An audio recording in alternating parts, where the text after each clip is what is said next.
Parshat Vayeshev, finally Yaakov makes it home. Vayeshev, Yaakov, he's made it home. And Rashi cites the Midrash, Bikesh Yaakov Lashevet Bashalva. Yaakov's life was a difficult one. We're talking halacha that Yaakov is the originator of Ma'ariv, the evening prayer, the night prayer. His life is one of difficulty. His father, who seems to ignore him, his brother who wants to kill him, all that he has to deal with Lavan, the rape of Dinah, his brothers. Finally can take a deep breath again, putting his guard down. He thinks everything is going to be fine. But now comes the incidents with his son, Yosef. And so Yaakov is reminiscent of the night, reminiscent of a period of darkness, reminiscent of a period of privation. That's why Yaakov is understood as the beginning of, he's the one who we talk about is the originator of the Ma'ariv prayer, of the evening prayer. One might think it's Avram is Shachris and Yitzchak is Mincha and Yaakov is Ma'ariv. You might think, well, the day, according to Judaism, last time I checked, Vayera Vayivoker, Avram is the first one to pray. Maybe that should be Erev. But no, Yaakov is reminiscent of the idea of night, the idea of darkness, the idea of praying to God even during the time of difficulty, much like Yaakov's life is one with all sorts of problems. And so here he thinks finally he's made it home. No. It's not going to be so simple. And it's not simple because he has a 17-year-old son named Yosef who he prefers, who he treats better than the rest of their children. And this point, the second verse in the parsha says, Eile toldot Yaakov, Yosef. These are the generations of Yaakov. Yosef ben Shvas Rei Shana. Yosef was 17 years old. And this is not something that needs to be mentioned that Yosef is 17 years old. And what's the idea of him being mentioned? So many of the commentaries say it's pointing out he was a kid, he was young, he was innocent. There are those who go on and say things like this is a demonstration that God protects those who are young, right? His brothers the plot against him. His brothers sell him into slavery. And while those things happen, and obviously he goes through his troubles and he goes through difficult times, at the end of the day, Yosef does not. He comes out on top. He comes out on the top. So there are those who say, look at the idea of the age that's given here as being indicative of the fact that Yosef is young and Yosef is innocent, or Yosef is protected. But the text of the Torah doesn't really present Yosef in this fully innocent method. Yosef is somebody who at a young age is very, very arrogant.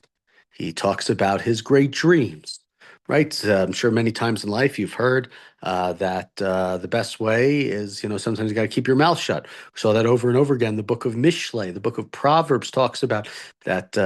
As it said later on in the Mishnah, Geder l'chochma shtika, the best way towards wisdom is to be quiet. It's listening. Mishlei said over and over again. You want to be wise? Listen. Don't talk so much. Listen. Yosef is one to talk. He's one to tell his brothers about his dreams, about everything is going to be around him, surrounding him, the star, the moon, right? The sun, all the sheaves of wheat, everything is going to be bowed down to him. And that is the beauty, by the way, kicking ourselves, moving ahead to the life of Yosef. The life of Yosef is the best example in the Torah of a person who transforms over their lifetime. Now, he's not the only character who transforms over his lifetime.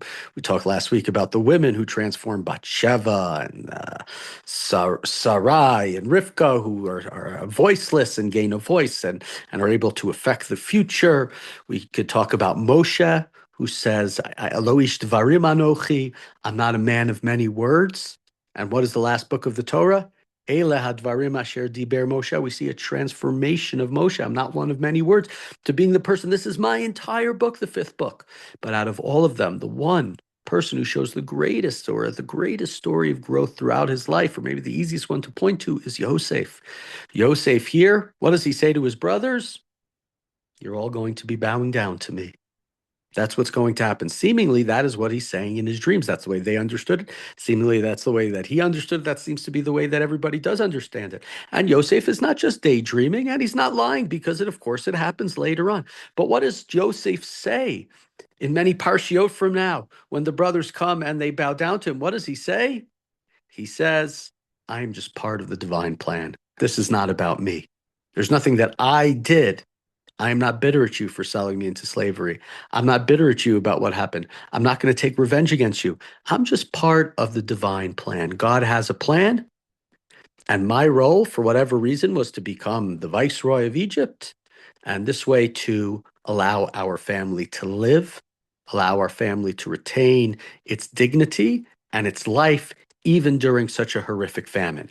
It's not about me. So Yosef goes from being 17-year-old, which I like to think of Yosef as young and arrogant and foolish, not evil, but arrogant, who thinks the whole world revolves around him, to becoming a mature adult when the world actually does revolve around him.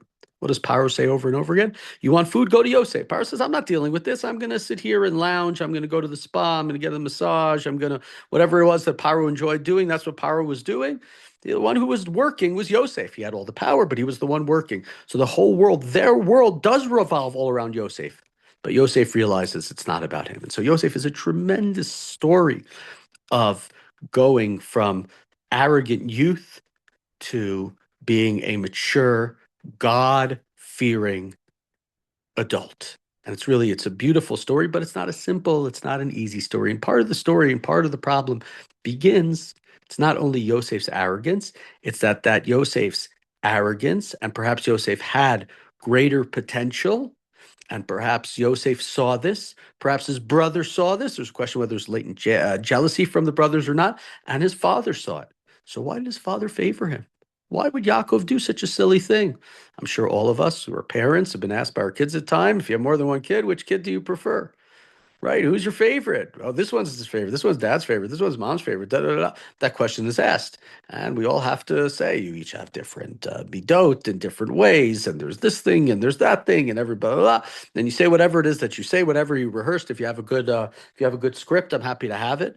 You can give it to me. Please share it with me. But here Yaakov doesn't. So why does Yaakov favor Yosef? Why does he give him this ktonet pasim, this coat of many colors? Is a question that's been asked. So those who say that Yaakov believed that Yosef had greater potential. Yaakov saw Yosef's potential. Text seems to imply that Yaakov favored Yosef simply because he was the ben zekunim, because he was the child of Yaakov's old age. He wasn't the youngest because there was another son who's younger than him, but he's viewed as the son of Yaakov's young age, the same way many parents, for whatever reason, favor or in some ways favor their youngest child. Maybe the youngest child's the best. I don't know. We'd have to ask Baruch Hertzfeld and Shmuel Hertzfeld why Akiva is the favorite of the Hertzfeld parents. I don't know if he is or isn't. Here that's the reason seemingly given in the Torah. Now, of course, we know in the Torah, over and over again, especially in the book of Breshit, the younger son comes out on top, whether it was the younger son of Yitzchak versus Yishmael, whether it was Yaakov or Esav, and here, of course, Yosef with his brothers. Now, you could argue, of course, well, what about Binyamin? Binyamin is the youngest son, but Binyamin, unfortunately, for his father, seems to be tainted in last week's parsha. Yaakov's beloved wife, Rachel, dies in the birth of during the birth of the youngest son, Binyamin. And so it's hard for Yaakov. Binyamin is brought into the world in a very difficult way with the death of his mother. And so Yosef is the favorite son, and Yaakov gives him the ketonet pasim, this, whether it be a long tunic or a coat of many colors. In the ancient world, there weren't colors like we had today in the same way. When you had blues and purples and reds, those were often signs of wealth and even more so signs of royalty. That's why the Kohen Gadol, for example, learn about it in the book in Parshat Tetzaveh, talks in details about his clothing and the colors that were in his clothing, the Beit HaMikdash, the different wools and the different colors that were in it. That was not something that everybody had. You didn't go to the mall and find shirts in 48. Oh, we need to buy school uniforms. You can buy the top in red and orange and blue and pink and purple and this pink and that blue and navy blue and forest green and light green. They didn't have that. Colors were really something that was much more was reserved for the wealthy and especially for royalty.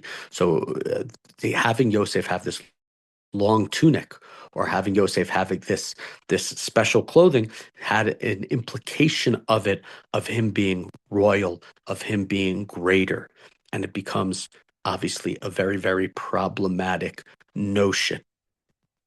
Now, when we talk about the Ketonet Pasim, let's turn our attention to a different realm, which you may be familiar of, and we'll talk for a moment about Pesach. Okay? One of the strange things on Pesach is what's called the karpas, right? We take I don't know, parsley or potato, or in Elizabeth, New Jersey, they used to with a banana to show that banana is borei pri adama, and we dip it in salt water, right?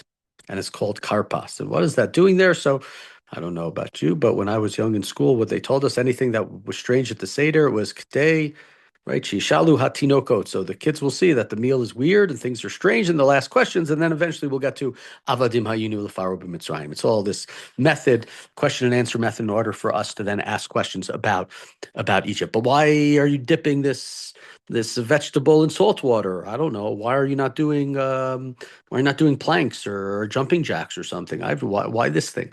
So it's called karpas, and there are commentators who point out, because the word is used also in Megillat Esther, when it talks about the beauty of the kingdom, of the halls in which Achashverosh made his palaces.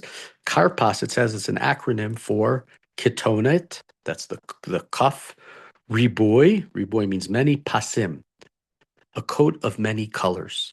We call Yosef's coat Ketonet Pasim, but it's also called in other places Ketonet Riboy Pasim. And so there are commentaries who point out that Karpas in the Haggadah is related to the Karpas in Megillat Esther. It's indicative of the Ketonet Riboy Pasim. What happens with Yosef and his Ketonet Riboy Pasim, this beautiful coat and cloak that his father gives him? What happens to it? The brothers take it and they dip it in blood. We don't eat blood. So what do we do at the beginning of Pesach Seder? We dip it into salt water and we eat from it. And think about what happens after Karpas. What's the next part of the Pesach Seder is Yachatz. What is Yachatz? You break the middle matzah and you hide the bigger part away. It's indicative of a family that is broken. So when we have this Ketonet Pasim, this coat of many colors that Yaakov gives to his son Yosef, it starts a terrible chain of events. It's the beginning of the journey back down to Egypt, the journey into horror, the favoritism of one son over the other. That ketonet gets dipped in blood. We take the potato, whatever it is, we dip it into the salt water. And what happens next as a result of that? That's in the second aliyah. We'll discuss that tomorrow. But the brothers, the family breaks, and one of them, who we call Yosef, is hidden away. So this Ketonet Pasim we talk about, and that's one of the questions. How could Yaakov do this? How could Yaakov show favoritism? How could he do such a thing? And one last idea, that simple psychological idea as to why he shows favoritism to Yosef is, who did Yaakov get more love from? Yaakov got more love from his mother. Right, his father mostly, I don't know, ignored him, but he was his mother. Yitzchak loved Esav. He had the game. He was a fighter. He was a strong man. For Rivka, hevet et Yaakov. Rivka loved Yaakov. So here we have Yaakov, and he has one son named Yosef. Yosef has no children. Has no mother. Yosef's mother is dead. So who's Yaakov going to favor? There are those who say that's why Yaakov favors Yosef. Simple psychological point, because Yaakov believes that much of the love should come from a mother to a child, but this child has no mother. So Yaakov has to make up for that, but maybe he overdoes it. Maybe he favors Yosef. It certainly seems to say so, and it has, at least in the short term, it has very dire consequences. So much to say, obviously, about these stories, and we'll continue with them. Any thoughts or questions, please? I would love to hear them.